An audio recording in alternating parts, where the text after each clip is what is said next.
friends. Today, we'll see how Freddie found out how to be brave. The story is called Freddie Finds Bravery.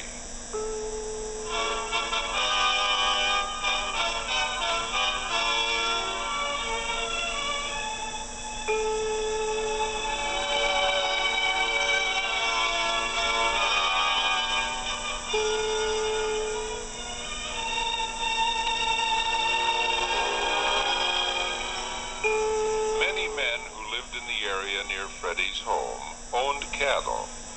It was decided that all these cattle would be branded so that it would be known to whom each animal belonged. And then all the cattle were put together in one large herd. Cattle owned by Freddie's father were in this herd. This large herd of cattle were kept during the summer in the nearby hills. A man was hired to herd the cattle, and each cattle owner helped to pay this man. One night, the man in charge of the cattle heard some strange noise coming from some trees that were growing near where the cattle were sleeping. The man walked into the trees. Suddenly, he heard something in the treetops above his head. He turned, and as he did so, he saw a large cougar plunging downward toward him. The jolt of the cougar's heavy body knocked the man to the ground. The cougar's sharp claws ripped deep gashes in the man's arm. The man screamed with pain, and this scream probably saved his life, for it caused the cougar to become frightened and to bound away into the darkness. The man was injured seriously, but he was still able to drive his truck into town, where he could get a doctor to place bandages on the wounds. The next day, which was Saturday, a meeting was held. At the meeting, it was decided that each of the 10 men who owned cattle would take turns staying with the cattle one day and one night. It was decided that Mr. Finder would take his turn that very night. That afternoon, Freddie's father prepared to go the 10 miles to where the cattle were. He packed some blankets and some food, and of course he packed his high-powered rifle. As Father was about to get in the truck, Freddie said, "Can I go, Father? I'll help you, and I won't be any trouble." Father looked at Mother. Mother finally spoke. "Oh, Freddie, that cougar might get you. Anyway, you're too young to go. You'd be too frightened." "I won't be frightened." "He'd be all right, and he would make it less lonely for me." Mother agreed. More blankets and food were packed, and soon Freddie and his father were driving toward where the cattle were. The cattle range was beautiful country. Tall pine trees grew here and there. Quaking aspen trees grew near the pines. And between the groves of trees were large open areas where the ground was covered with lush grass. As the sun began to set in the west, Father said, "Well, it'll be dark soon. Let's get a fire built and get ready to spend the night." As Father said this, he began to search in his pockets for something. He then searched in the truck, and then with a worried look on his face, he said, "Freddie, I forgot to bring any shells for the rifle.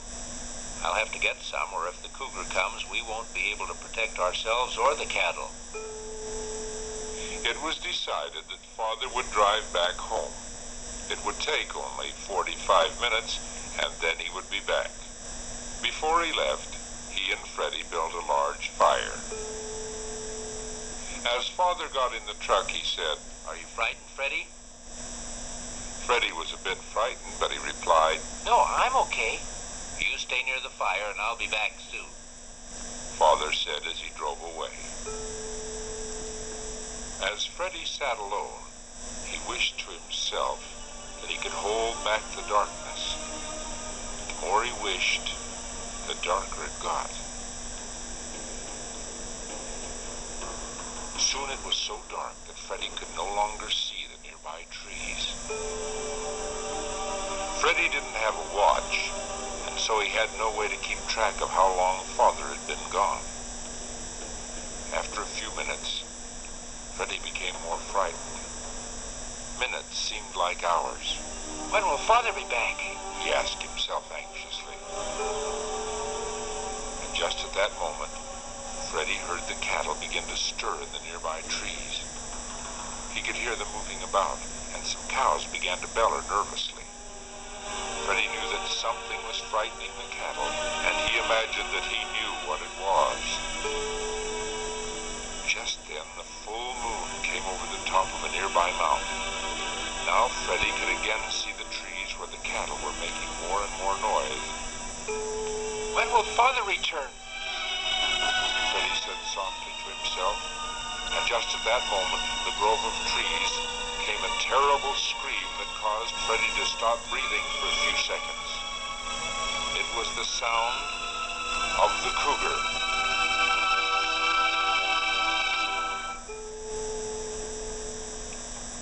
Freddie was now nearly ready to cry. Please, Heavenly Father, please help me be brave. Please make Father come back. Then he stopped praying because he heard the struggle of one of the cattle that was being attacked by the cougar. As Freddie imagined what was happening to the cattle, he stopped shaking. I must do something. Make me brave. Please make me brave, Heavenly Father, he said as he looked toward the stars.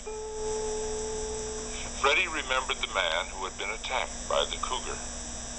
He remembered that the man had said that the cougar ran away when he screamed. Quickly, Freddie pulled a half-burning stick from the fire. He held the stick in his hand as a torch.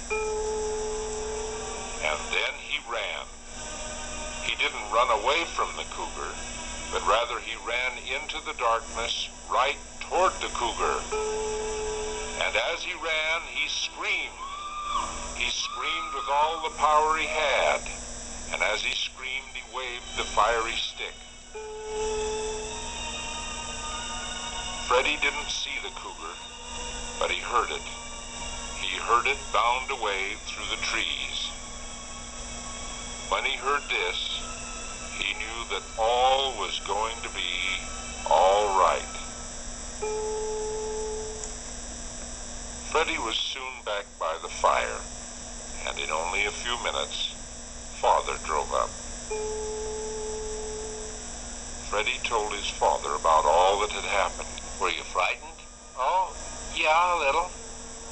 Well, I'm sure most boys wouldn't have had the courage to do what you did. Freddie turned his back to the fire and again looked up to the stars. Thank you. Thank you, Heavenly Father, for helping me to be brave.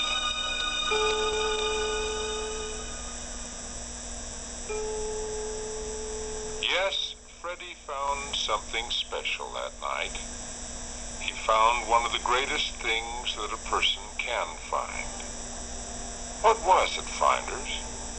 What did Freddie find? Yes, he found courage. Did he find it in the fire? Did he find it because he had a gun? Did he find it because his father was there? No. He found it in the only place that true courage can be found. He found it in his own heart. And how did he find it? Yes, he found it by praying. Let's remember this story of Freddie. Let's remember that when we are frightened too, we can find courage. We can pray and find the courage that's in our own heart.